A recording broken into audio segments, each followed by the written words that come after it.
श्री राम जय जय राम, श्री राम जय जय राम, श्री राम जय जय राम, श्री राम जय जय राम, श्री राम जय जय राम, श्री राम जय जय राम, श्री राम जय जय राम, श्री राम जय जय राम। भज गोविंदम भज गोपालम, भज गोविंदम भज गोपालम, भज गोविंदम भज गोपालम, भज गोविंदम भज गोपालम। हरे राम राम राम हरे हरे, हरे कृष्णा कृष्णा कृष्णा हरे हरे, हरे राम राम राम हरे हरे, हरे कृष्णा कृष्णा कृष्णा हरे हरे, हरे कृष्णा कृष्णा कृष्णा हरे हरे, हरे राम राम राम हरे हरे, हरे राम राम हरे हरे, हरे कृष्णा कृष्णा कृष्णा हरे हरे। सीताराम सीताराम सीताराम सीताराम सीताराम सीताराम सीताराम जय सीताराम, सीताराम सीताराम सीताराम जय सीताराम, सीताराम सीताराम सीताराम जय सीताराम।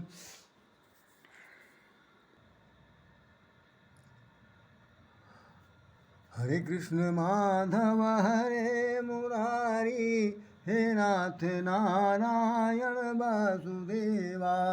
हरे कृष्ण माधव हरे मुरारी, हे नाथ नारायण वासुदेवा, हे नाथ नारायण वासुदेवा, हे नाथ नारायण वासुदेवा। सीताराम सीताराम सीताराम कहिए, जाहि विधि राखे राम वाहि विधि रहिए। सीताराम सीताराम सीताराम कहिए, जाहि विधि राखे राम वाहि विधि रहिए। सीताराम सीताराम सीताराम कहिए, जाहि विधि राखे राम वाहि विधि। श्री राम जय राम, श्री राम जय जय राम। हरे गोविंद हरे मुरारी, हे नाथ नारायण वासुदेवा, हे नाथ नारायण वासुदेवा, हे नाथ नारायण वासुदेवा। ये भगवान जगन्नाथ जी की यात्रा का एक बहुत विशद चित्रण है। आप सब लोगों के संज्ञान में होगा कि 7 जुलाई को, इस वर्ष 7 जुलाई को भगवान दर्शन देने के लिए निकले, जैसा कि लिखा हुआ है। भक्तों को दर्शन देने के लिए भगवान निकलते हैं और उनके साथ 2 और हैं। एक तो जगन्नाथ जी के रूप में भगवान श्री कृष्ण हैं, उनके साथ उनकी बहन सुभद्रा देवी हैं और साथ साथ उनके बड़े भाई बलभद्र महाराज, वो तीनों लोग जा रहे हैं। इन तीनों लोगों ने लिखा हुआ है कि वो जगन्नाथ जी की यात्रा 3 रथ में 3 लोग बैठे हैं और तीनों लोगों के साथ साथ वो कैसे जाते हैं, ये पूरा चित्रण दिखाया हुआ। और ऐसा चित्रण है कि भाई वो वहाँ एक सप्ताह तक रहने का प्राविधान है और 1 सप्ताह के बाद फिर वह वापस आते हैं। तो इसमें बहुत सी चीज़ें इसके अंदर निकली हुई हैं, सब लोगों ने अपने ढंग से बनाया। अब स्थिति है कि भगवान वापस लौट कर आ चुके हैं। जैसा कि जग विदित है, कम से कम हम लोगों ने जब से होश संभाला तब से, तो ज़्यादा नहीं कह सकता, लेकिन मैं इतना बता सकता हूँ कि कम से कम आज से 30-35 साल पहले, 35 साल पहले मान लीजिए, और ज़्यादा थोड़ा सा माना जा सकता है, कि सबसे पहली बार लखनऊ से यात्रा निकली थी। वैसे तो पूरे भारतवर्ष के तमाम सारे अंचलों में, देश के विविध स्थानों में कोई ऐसा देश प्रदेश नहीं है जहाँ भगवान श्री कृष्ण का मंदिर अगर बना हुआ है तो वहाँ चाहे इस्कॉन के टेम्पल हों, चाहे अन्य लोगों ने अपने अपने ढंग से बनाए हों। भारत भूमि की सरहद से लेकर जितने भी और भी तमाम सारे मंदिर हैं, और जगन्नाथपुरी तो है ही है उड़ीसा में, इन सब जगहों से रथ यात्रा निकलती है। लखनऊ में भी 5 जगह ऐसी है, जैसे मारवाली गढ़ी, अमीनाबाद, अलीगंज नया मंदिर, पुराना मंदिर। उसके अलावा और 2-3 जगह हैं, कपूरथला के पास एक जगह है, वहाँ से भी भगवान श्री कृष्ण की रथ यात्रा निकलती है। डालीगंज में भी पता चला, चौक में भी मालूम हुआ, ये लखनऊ की सरहद की बात बता रहा हूँ कि जहाँ से इनकी यात्रा निकलती है। और मूलभूत तत्व यह है कि यात्रा जो निकलती है वो यात्रा किस बात के लिए निकलती है, कोई बात नहीं जानता। तो मैं 35 साल पहली बार जो बता रहा था आपको, उस समय ये था कि यहाँ पर सबसे पहले रथ यात्रा जब निकली थी, तो यकीन नहीं मानिए आप, यकीन मानेंगे कि KD सिंह बाबू स्टेडियम से रथ यात्रा शुरू हुई थी और रविंद्रालय चारबाग तक गई थी।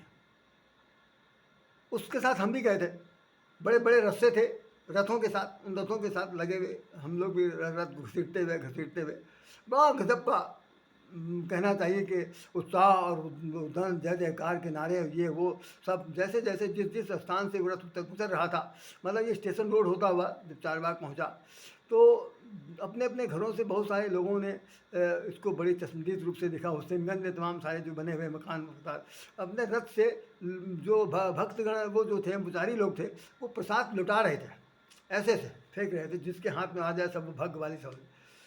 अब ये यात्रा यहाँ से तो रिवर्स हो गई, अब ये हो गई कि चारबाग से KD सिंह बाबू स्टेडियम तक आती। पहला हमने जो सीन देखी वो यहाँ से स्टेडियम से शुरू हुई थी चारबाग के लिए। अब जो रथ यात्रा चल रही है पिछले 35 साल से, वो रिवर्स होकर के चारबाग से लेकर घर आती है। इस यात्रा में वही 3 रथ हैं और 3 रथों पर आरूढ़ हैं भगवान श्री कृष्ण जगन्नाथ जी के रूप में, और माता सुभद्रा जी से जो बहन जी हैं वो उनके साथ हैं, बीच में दिखाई जा रही, और उनके बगल में वीरभद्र कहना बलभद्र बलराम दाऊ जी साथ में। इन सब लोगों के अलग अलग रथ के नाम हैं, उन रथों पर इनका विराजमान है। हमारा जो पेपर है वो ये कह रहा है कि भगवान दर्शन देने के लिए निकले हैं। आज मैं इस बात को मानस और गीता के अध्ययन के आधार पर 2 शब्द आप लोगों से कहना चाहता हूँ। ये बात अलग है कि मैं कभी जीवित रहूँ या न रहूँ, निश्चित रूप से नहीं रहूँगा। आने वाली कम से कम असंख्यों पीढ़ियाँ जो लोग जीवित रहेंगे वो इसको निकालेंगे। यदि हमारा राष्ट्र समृद्ध सब प्रकार से संपन्न रहा तो ये यात्रा फिर भी निकलती रहेगी। लेकिन बहुत से लोगों को नहीं पता कि वास्तव में रथ यात्रा का मूलभूत उद्देश्य क्या है, नहीं पता। और किसी भी भक्तगण ने, जितने लोग इस आयोजन को कराते हैं, उन लोगों ने कभी बताया भी नहीं कि वास्तव में रथ यात्रा किस निकाली जा रही है। बस सिर्फ ये हो रहा है कि भाई वो स्नान करते हैं, स्नान करने के बाद उनको जुकाम हो गया तो काढ़ा वाढ़ा पिलाया गया, उसके बाद फिर रथ पर बैठते हैं, अपने मौसी घर आते हैं। मौसी घर 5 दिन निवास करते हैं, 6ठे दिन चलते हैं, 7वें दिन अपने मंदिर में प्रतिष्ठापित हो जाते हैं। और उसके बाद फिर 2-3 दिन बाद उनका अभी हरिशयन की स्थिति आ जाएगी, हरिशयनी एकादशी होगा, उसमें विश्राम करने चले जाएंगे। तो एक बात मैं आपको बता रहा हूँ कि मैं भी उड़ीसा गया था 96 में, 96 में मैं गए थे, हम और हमारी धर्मपत्नी मेरी बेटी तीनों लोग गए थे जगन्नाथपुरी, और हमने दर्शन किए थे। उस वक्त ये हो रहा था, ऐसा है कि 12 साल के बाद वो मूर्ति बदल दी जाती है, और कहा जाता है कि भाई वहाँ पर का जो राजा है, अभी भी राजा पद्धति चल रही है, उस राजा को सपने में बताते हैं कि उस एक कोई खास पेड़ होता है, उस पेड़ के अंदर शालिग्राम छिपे हुए हैं, उसी पेड़ को काट के लाया जाता है। उस पेड़ को काट के लाने के बाद उसी को गढ़ करके तीनों मूर्तियाँ बनाई जाती हैं, ऐसा बताया गया। उसी साल 96 में मैंने जो दर्शन किए थे वो 7 अगस्त को किया था। 7 अगस्त 1996 को हमने पहली बार दर्शन किया वहाँ पर। अच्छा, इससे पूर्व जब तक मैं जगन्नाथ का नाम सुनता था तो यकीन माने मुझे बिल्कुल जानकारी नहीं थी, मैं अबोध था, या समझिए कि उस पर ABCD नहीं जानता था। तो मैं सोचता था जगन्नाथ भगवान शंकर का नाम होगा, क्योंकि विश्वनाथ ममनाथ पुराई तो जगन्नाथ भी होगा इनका, यही जगन्नाथ नाम हो सकता। लेकिन ये लकड़ी के कैसे बने हुए हैं, एक कौतूहल तो होता ही था। लेकिन जिस वक्त मैं वहाँ गया और वहाँ के साहित्य को पढ़ा तो मालूम हुआ कि वो ब्रह्मा जी को वो भगवान कहते हैं कि भाई हमारा स्वरूप गढ़ना है तुमको। विश्वकर्मा जी आए, ब्रह्मा जी आए, और उन्हें बताते हैं, आप पेपर में निकला है, उस सब लोगों ने पढ़ा होगा कि उसमें उस दिन ब्लैक आउट होता है, रात्रि अंधकार कर दिया जाता है, और उसमें मंदिर के अंदर ये कार्यक्रम होता है। तो उसमें ये शर्त थी कि यदि किसी ने भी देख लिया गढ़ते समय, मरते समय, बनाते समय, तो जो बनाने वाला जो निर्माता है वो उसी हालत में उनको छोड़ के चला जाएगा। तो जब सबसे पहली बार ये मूर्ति का बनाई जा रही थी, तो बनाते समय अचानक कोतवालवश वहाँ के राजा के घर के लोगों ने या राजा ने स्वयं खिड़की से या जो दरवाज़ा बंद था उसकी झिर्री से देखने की कोशिश की कि भाई कैसे ये बनाया जा रहा, क्योंकि भाई सब तरफ से कपाट बंद कर दिया, अंधेरा घोर, तो अंधेरे में कैसे बनेगा। लेकिन भाई उन लोगों की दिव्य ज्योति थी, बनाते होंगे। तो उसी समय ब्रह्मा और विश्वकर्मा अदृश्य हो गए और मूर्ति जो थी जहाँ की तहाँ रह गई। पता चला कि भगवान के आधे हाथ बन पाए, आधे हाथ नहीं बने, पूरा शरीर नहीं बन पाया, केवल सिर से लेकर के थोड़ा सा सीने तक की जो धड़ है यहीं तक का निर्माण हो पाया तीनों का। तो आज उन्हीं तीनों रूपों में ये विराजमान है। इनके पैर कुछ नहीं है, पूरा शरीर बिल्कुल नहीं है, ये केवल यहीं तक है। और ऐसी ही एक मूर्ति वहाँ पर है, आप देखेंगे जिन वक्त राजस्थान जाते हैं तो उनका क्या नाम है, जो बड़ा खाटू श्याम जी का भी मंदिर है, वहाँ पर भी धड़ तक ही है, बाकी शरीर नहीं है।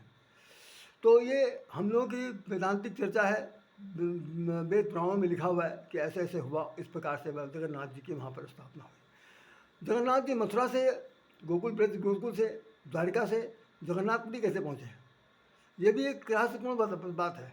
लेकिन इस तरह से उन्होंने ये बात बताने की कोशिश की थी कि मैं सारे संसार का मालिक हूँ, सृष्टि के निर्माता हूँ, सृष्टि का सृजनहार हूँ, पालनहार हूँ, तो मेरा एक निवास यहाँ पर भी होना चाहिए। तो भौगोलिक दृष्टि से बताते हैं, जिस टीले पर जिस पत्थर पर बना हुआ है उस पत्थर पर कभी भी सूर्य की उसके मंदिर की परछाई नहीं पड़ती। मंदिर की परछाई किसी भी रूप में रेखा में नहीं आती। ये बहुत बड़ी भौगोलिक स्थिति से बनाया गया है। और उस पर जो झंडा लग रहा है, झंडे की जो क्रम है वो भी अपने आप में एक अद्वितीय स्थान रखता है। चलिए, मैंने एक जो चर्चा थी उस चर्चा को आपके सामने बतला दिया।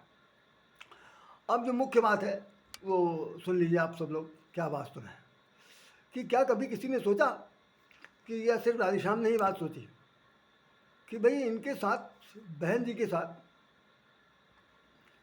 कालखंड कौन सा है, द्वापर युग का है, और बहन जी के साथ कौन है, दोनों भाई हैं। दोनों भाई, बीच में बहन है, बाएं तरफ भाई है, दाएं तरफ भाई है।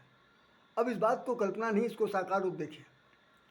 द्वापर में बहुत सी घटनाएं हुई थी। कम से कम एक नारी की जड़ता के नाते, नारी की धर्मिता के नाते, और अंधे धृतराष्ट्र के जिद्द के नाते महाभारत का युद्ध हुआ था। असंख्यों, जैसा कि गीता में भगवान अर्जुन कह रहे हैं कि लड़ाई होगी तो उसमें असंख्यों जानें चली जाएंगी, तमाम सारी माताएं बहनें विधवा हो जाएंगी, पिंड दान देने के लिए कोई शेष नहीं बचेगा, वर्ण संकर पैदा होंगे, मैं तो भाई युद्ध नहीं करूँगा। और वो कारत पुकार के साथ उस रथ के नीचे, रथ के पास अपना अस्त्र सब धर देते हैं। वहाँ पर एक सीन और आती है जो जिसको मैं आपके सामने बता रहा हूँ, बहुत गौर सुनिएगा, कोई किसी ने अभी तक बताने की चेष्टा नहीं की होगी। द्रौपदी का जो उसमें उदाहरण आया था, चीरहरण वाला, द्रौपदी ने कभी भगवान श्री कृष्ण की उंगली कहीं पर कट गई थी, तो उसने अपने साड़ी का किनारा फाड़ करके उनके बांध दिया था। कहा था कि बहन का ये निशान है, इस तागे की रक्षा करना। भगवान ने कहा, वो भगवान उसको कृष्णा कह के पुकारते थे, तो नाम तो द्रौपदी था लेकिन कृष्णा भी कहते थे उसे। तो हे कृष्ण, चिंता न करो, तुम जब भी कभी बुलाओगी ये तुम्हारा भाई दौड़ता हुआ आएगा, सब कुछ छोड़ कर आएगा। और फिर एक स्थिति आई, जुए में हार गए जब पांचों लोग, पांचों पति बैठे, मौन कौन गति होई, पांचों पति बैठे, मौन कौन गति होई, ले नंद नंदन के नाम द्रौपदी रोई। द्रौपदी रो रो कर जब पुकारती है, कर कर संताप सभा में तेरी, दुख हरो द्वारिका नाथ शरण में तेरी। वो कह रही एक दुख हरो सो द्वारिका नाथ शरण में तेरी, मतलब बहना ने पुकारा है और भाई को पार एक बहुत बड़ी चुनौती है। भाई इस वक्त रुक्मिणी के साथ घर में और सब लोगों के साथ स्वजनों के साथ भोजन कर रहे थे। ऐसा कहा जाता है, कहानी कहती है कि वो सब चीज़ छोड़ करके भागे और जो गरुड़ महाराज थे वो पीछे पीछे भगवान श्री कृष्ण आगे आगे इस स्पीड से आए और आ करके उन्होंने उसके खींचे हुए पल्ले में अपना अपना पीताम्बर तोड़ दिया। नारी की स्मिता के लिए, नारी की रक्षा के लिए, बहन की रक्षा के लिए, बहन के लिए जो उन्होंने संकल्प लिया था, उस संकल्प को आज यहाँ पर पूरा किया जा रहा। दुर्योधन खींचत बल थकित दुशासन हारा।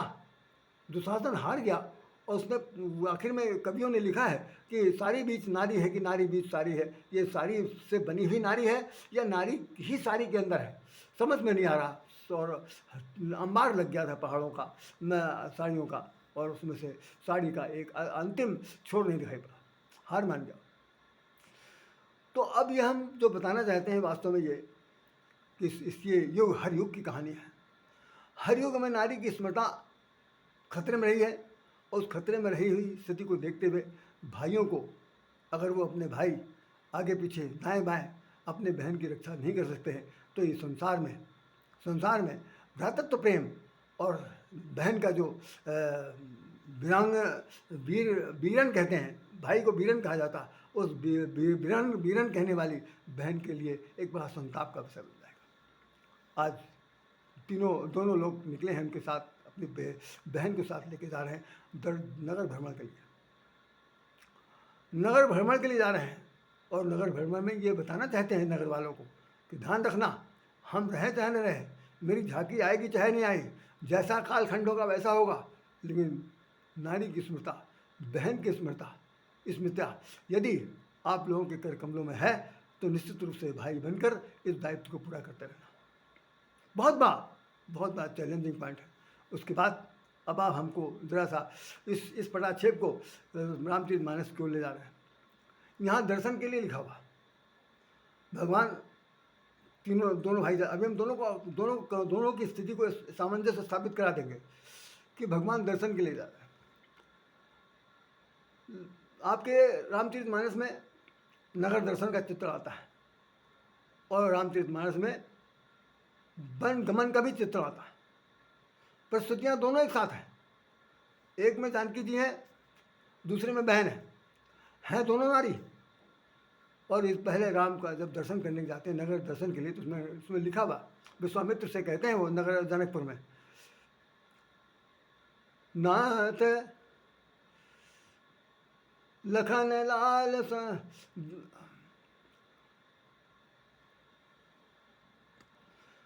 नाथ लखन लालसा बिसेखी, आई जनकपुर आवहि देखी, जाई जनकपुर आवहि देखी। ये कहे, हे नाथ, हे परम पूज्य गुरु, लक्ष्मण के हृदय में लालसा है नगरपुर दर्शन की, और यदि आपका आदेश हो चले जाए, संकोच बस वो कह नहीं पा रहे। नगर दर्शन को सेंट्रल में रखिएगा अपने माइंड में। सेंट्रल आइडिया है ये कि नगर दर्शन करने जा रहे हैं, और उसके साथ होना क्या है, तो जाओ देखी आओ नगर, विश्वामित्र बहुत पसंद है, जाओ देखी आओ नगर, सुख निधान दो भाई, करहूँ सुफल सबके नयन, सुंदर बदन दिखाए, जाय देखी आवऊ नगर, सुंदर सुखद जाय देखी आवऊ नगर, सुख निधान दो भाई, करहूँ सुफल सबके नयन, सुंदर बदन दिखाए। आप नगर देख के आइए, आप सुख के निधान हैं, और आपका काम क्या है कि करहूँ सुफल सबके नयन। नेत्रों की सफलता किस बात में है? ईश्वर दर्शन हो जाए, ईश्वर का साक्षात्कार हो जाए, भगवत दर्शन हो जाए, देव दर्शन हो जाए, भगवान गुरुदेव का दर्शन हो जाए, या मतलब सात्विकता के रूप में मूर्ति का दर्शन हो जाए। ये आँख की विशेषता। हाथ के लिए चाणक्य ने लिखा है, हाथ की विशेषता यह है, हाथ वो धन्य है जो दान के लिए उठता है, दान के लिए उठता है। रामचरितमानस में लिखा है कि ये सिर वो धन्य है जो गुरुजनों के सामने मस्तक नवाता। नहीं तो ये एक प्रकार का एक कुप्पा है, इसकी ये कोई कुछ नहीं है, ये बहुत गजब की उन्होंने बात उसमें लिख दिया है। भगवान शंकर ने पार्वती जी को कथा सुनाते समय, तो जाए सफल करो सफल सबके नैन, सुंदर बदन दिखाए, अपना सुंदर सा स्वरूप दिखा करके सबको खुश करिए। तो नगर दर्शन के लिए राम लक्ष्मण गए और वहाँ पर अपना रूप दिखाया। सब लोग बहुत खुश हुए। बताते हैं कि ये हालत हो गई थी कि नगर दर्शन के जिस वक्त जा रहे हैं तो उसमें लिखा है, मनहु रंग कनित लूटन लागी, धाये धाम काम सब त्यागी, धाये धाम काम सब त्यागी, मनहु रंग कनित लूटन लागी, अवश्य देखिए देखन जोगू। ये कहा गया कि राम लखन जो हैं वो देखने के योग्य है, अवश्य देखिए देखन जोगू। और कैसे देखिए, तो सब लोग ये सुन करके बालक बुद्ध वृद्ध सब अपना घर द्वार सब छोड़ छाड़ करके ऐसे भागे जैसे किसी रंग को, गरीब को, निर्धन को या अभावग्रस्त जीवन जीने वाले को धन का मिल गया हो, बहुत बड़ा पहाड़ उसे लूटने जा रहा। बरणत छवि बरणत छवि जहाँ तहाँ सब लोगू, बरणत छवि जहाँ तहाँ सब लोगू, अवश्य देखिए देखन जोगू। जो देखिए सब लोग वर्णन कर रहे हैं कि भाई आए हैं आए हैं आए हैं। जैसे हमारे शहर में भी जब कोई नेता अभिनेता आता है तो भीड़ लग जाती है, भाई पुलिस कस्टडी नहीं, सब कुछ रहता है। लेकिन रामायण में ऐसा कुछ नहीं लिखा हुआ है कि राम लक्ष्मण चल रहे हैं तो उनके पीछे बॉडीगार्ड और चल रहे हैं दर्शन करने जा रहे हैं। एक सीन उससे इसके बाद फिर आती है लंका, वो उसमें अरण कांड में है। अब पहले तो अयोध्या कांड में देख लीजिए कि भगवान राम लक्ष्मण जानकी जी गमन के लिए जा रहे हैं। गोस्वामी जी वहाँ खड़े हुए, उनके पास शब्द शैली का कैमरा लगा हुआ और वो बोल रहे हैं। बड़े गौर से सुनिएगा, आपके लिए सबके लिए एक बहुत बड़ा ध्यानार्थ है। मैं इसके अंत में इसकी शिक्षा का अंतिम परिणति दूंगा। तो उसमें लिखा हुआ है,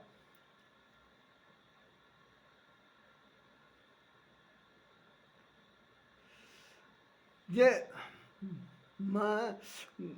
राम लखन सिय सोहत ऐसे, ब्रह्म जीव बिच माया जैसे। क्या हालत है, ब्रह्म जीव बिच माया जैसे, राम लखन सिय सोहत ऐसे, ब्रह्म जीव बिच माया जैसे। जिस वक्त झांकी चल रही है तो राम आगे हैं, लक्ष्मण जी सबसे जानकी जी के पीछे हैं, राम के पीछे जानकी जी के पीछे लक्ष्मण है। मतलब यहाँ पर भी दोनों भाइयों की पूरा दायित्व है कि एक जो बड़ा भाई है वो आगे का रास्ता साफ करता हुआ चला, साथ में उनकी धर्म पत्नी है तो उनकी तो रक्षा उनके ऊपर जिम्मेदारी है ही है, और साथ साथ लक्ष्मण जी जो चल रहे हैं वो भी उन दोनों की रक्षा के लिए चल रहे हैं। मतलब एक नारी की रक्षा के लिए दोनों भाइयों का पूरा समावेश, पूरी झांकी दिखाई गई। और गोस्वामी जी ने अध्यात्म की भाषा में लिख दिया कि ब्रह्म जीव बिच माया जैसे। भगवान राम ब्रह्म है, अनादि ब्रह्म है, और उनके बीच में जानकी जी माया है, और माया के बीच में, माया के बाद लक्ष्मण जी हैं, लक्ष्मण जीव हैं। तो जीव ब्रह्म बिच माया जैसे। तो जिस वक्त ये इसका अध्यात्म में दो शब्द सुन लीजिए कि ऐसा है कि जब कभी ब्रह्म किसका, माया किसका अनुसरण करती है, माया अनुसरण करती है हमेशा ब्रह्म का, और ब्रह्म का और माया का अनुसरण करता है जीव हमेशा। जब भी जीव कभी पलट आंखें खोल कर संसार में देखेगा तो सबसे पहले उसको माया दिखाई पड़ेगी, माया भी संसार दिखाई पड़ेगा। घर में बच्चे पैदा होते हैं, कहाँ आए, तो लोग बताते हैं पापा है, मम्मी है, दादी है, चाची है, नानी है, बुआ है, काका है, फलानी, इनका देखो उनका देखो। और उसी समय वो अगर मेरी सही होश हवास में है तो सबसे पहला काम ये करता है कि हमें आपके ऊपर पेशाब कर देता या 2-3 लात मार देता है, तुम लोग कुछ नहीं हो। क्यों? हमारा जो भगवान कहाँ है जिसने मुझे यहाँ भेजा, वो कहाँ है? वो पूछता है भगवान से, अरे बेटा आपने कहाँ भेज दिया। और ये होती है, लेकिन संसार के लोग जो हैं उससे परिचय कराते हैं इन संबंधों से।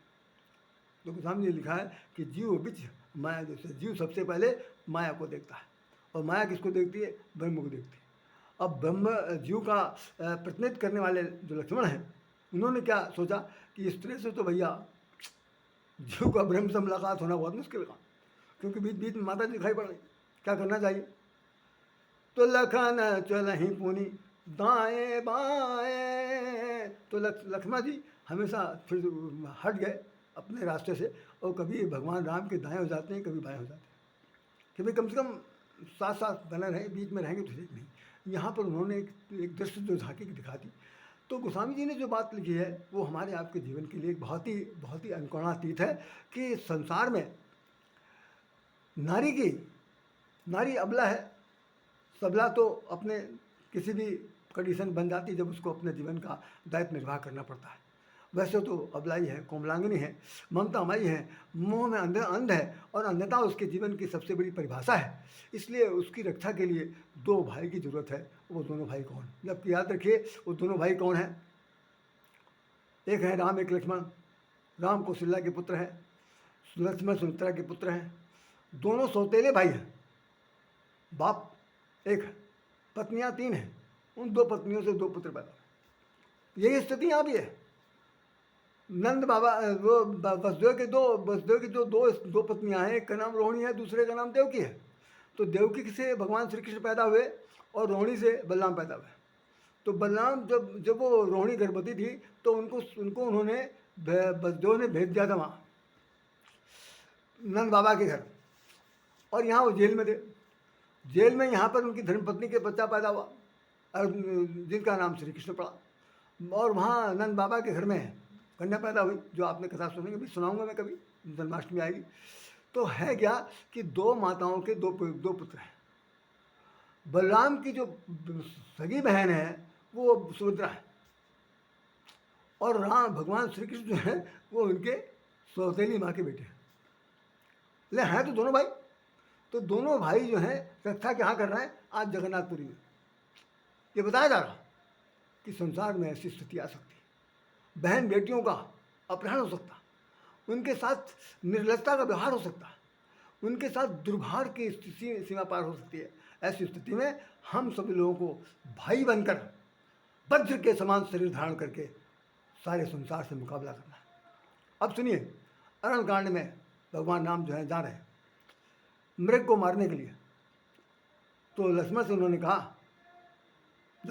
कहा कि भाई बहुत कायदे से यहाँ पर रहिएगा, मैं तो जा रहा हूँ, और यहाँ पर बहुत सारे निशाचर हैं, उन निशाचरों के द्वारा से खतरा है। ऐसी स्थिति में तुम रक्षा करना। तो रक्षा करना वो मैं चौपाई बता दूँ।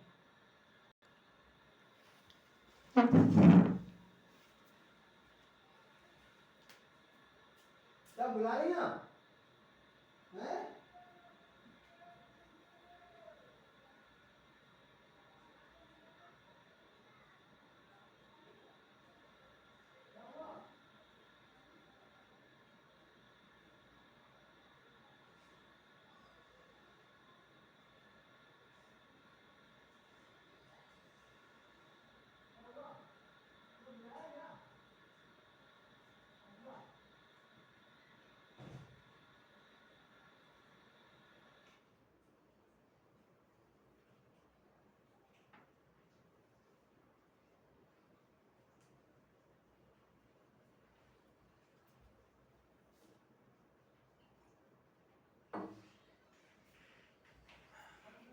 हाँ कर दिया।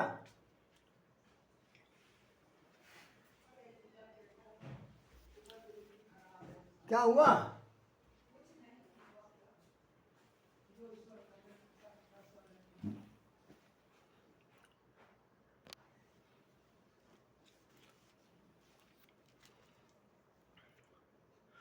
प्रभु लक्ष्मण नहीं कहाँ समझाई, फिर तो विपिन निश्चर बहु भाई। तो करना क्या आपको? सीता केरी करऊँ रखवारी, सीता केरी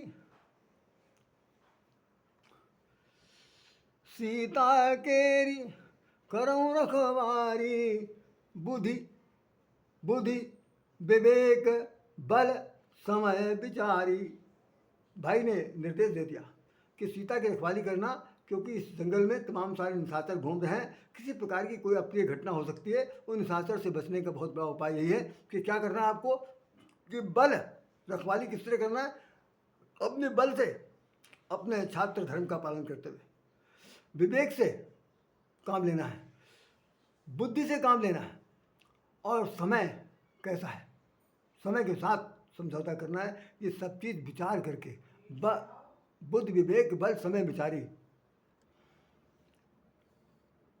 तो ये संकेत दिया है भगवान राम ने कि हे लक्ष्मण, ये जंगल में, ये सारा संसार जंगल है, इस जंगल के अंदर सुर प्रवृत्ति के लोग, असुर प्रवृत्ति के लोग रह रहे हैं, सबके अंदर सामंजस्य, किसी को पहचानना बड़ा मुश्किल काम है। ऐसी स्थिति में अगर कोई भी अप्रिय घटना हो जाती है तो तुम बल विवेक और समय के साथ उनका रक्षा करना। यही बात किष्किंधा कांड में लिखी गई है। हनुमान जी से जिस वक्त उन्होंने कहा कि यहाँ हरि निश्चर वैदेही, यहाँ पर निशाचरों ने वैदेही का अपहरण कर लिया। तो वैदेही कौन है? विदेह राज की पुत्री है। सीता नहीं लिखा गया, सीता अगर लिख देते तो शरीर से संबंधित था, और विदेह जो देह के अभिमान से जो ऊपर उठ चुका है, देह के अभिमान से जो ऊपर उठ चुका है, उसका नाम विदेह और वैदेही है। और उन्होंने कहा था कि निज प्रतिबिंब राखता सीता, अपने सीता जी ने अपने प्रतिबिंब को सामने रख दिया था, और वह अग्नि में तुम पावक माँ करो निवासा, पावक में निवास करें। तो कुल मिलाकर के ये सबसे बड़ा आज का जो साक्ष्य जो सामने आपके हमारे आया, वो केवल इतना ही है कि आज की तारीख में आप देखिए कि नारी की स्थिति कितनी खराब है। नारी की स्मिता को बचाने के लिए, नारी शक्तिकरण के लिए, नारी की हर तरह की उनके उत्थान के लिए काम किए जा रहे हैं, लेकिन एक वर्ग ऐसा भी काम कर रहा जो केवल ये कह रहा है कि वे हिंदुओं को मार करके उनकी पत्नियों को, उनकी बेबी बच्चियों को अपने कब्जे में करें, उनको अपनी बेगम बना लो और सारा संपदा हड़प। इतना सब चल रहा, और तमाम सारे लिव रिलेशनशिप के अंदर हो रहा है। तमाम सारे मोहम्मदन जो है हिंदू लड़कियों को अपने कब्जे में ले रहे हैं, और कहाँ कहाँ मारकाट सब कुछ हो रही है। ऐसी स्थिति में ये जो रथ यात्रा है, ये इस बात का संकेत करती है कि जीवन पर्यंत भाई बनकर रहना है, पुरुष बनकर रहना है, बलशाली बनकर रहना है, तो कम से कम नारी की स्मृता को बचाने के लिए सच में आप अगर हिंदू हैं, सच में आप कृष्ण के वंशज हैं, राम के वंशज हैं, तो ये इस कार्य को पूरा करने में संकल्प रहिएगा, तभी कुछ हो सकता है। इसके शब्दों के साथ मैं राधेश्याम राधे हृदय से प्रणाम करता हूँ, और मैं निवेदन करता हूँ कि मैं रहूँ चाहे न रहूँ जीवन में, कम से कम अगर ये वीडियो धरती पर अमर रहा तो आज नहीं तो कल इसकी शिक्षा लोगों की समझ जरूर आएगी।